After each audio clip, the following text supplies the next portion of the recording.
Blue Lights is a series centred around 3 rookie police officers navigating the new path that they've chosen against the backdrop of Belfast City. It's also a story of really interesting people and about a family and about a unit. You get the best of both worlds in the sense that it's a crime drama, but in a way it's also sort of like a coming of age story, you know. The journey that the 3 rookie cops go on the first season is massive.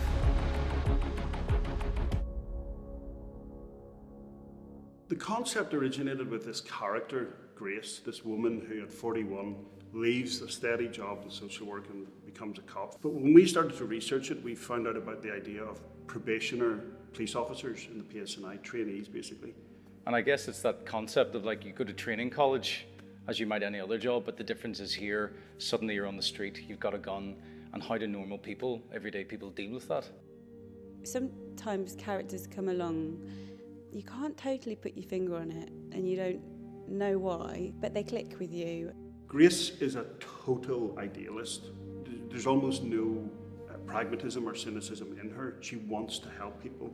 And so her story is kind of like, she's trying to do individual good and she's coming up against the greater good philosophy of the bureaucracy. And that's a very difficult thing to stomach if you're a young police officer who thinks that they can probably do more than they can to help people and change the world. We meet her when she's just starting out in her career and she wants to do a job where she can make more of a difference. And so she's juggling being a mum, a single parent, trying to work, and trying to do the right thing, really.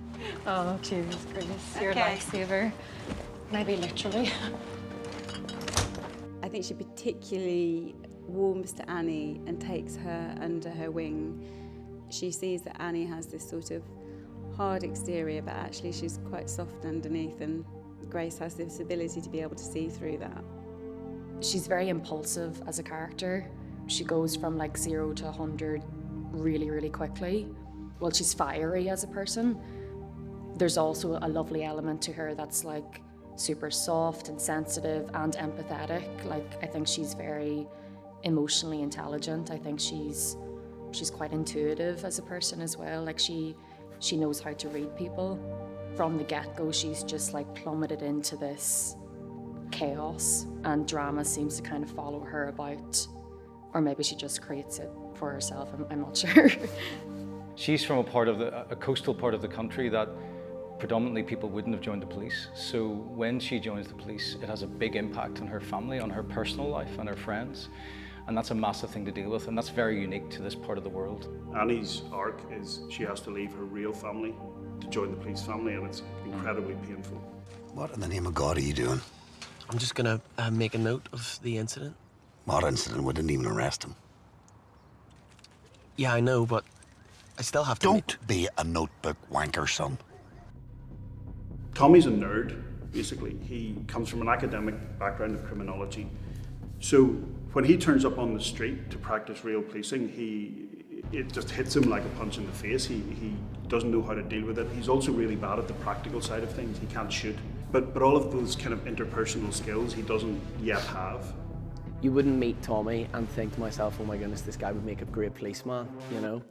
He's one of the ones who sort of does a full 180 through the first series and you know, surprises a lot of people in the force.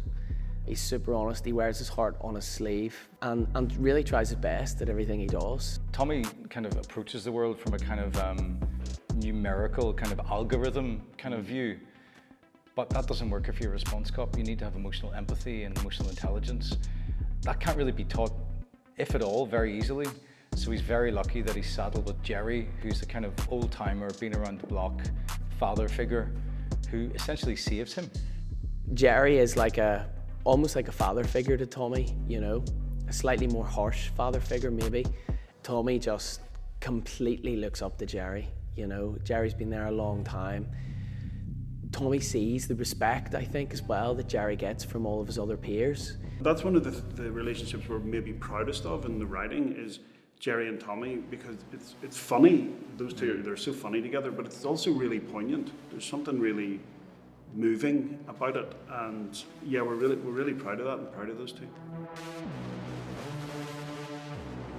The driving idea for us was looking at ordinary people who society asks to do an extraordinary job and deal with really extraordinary circumstances. Like, they're all so distinctively different. It's so lovely and refreshing to go back in after a week or whatever, see some of the cast members and just like get caught up with like storylines that you're not in.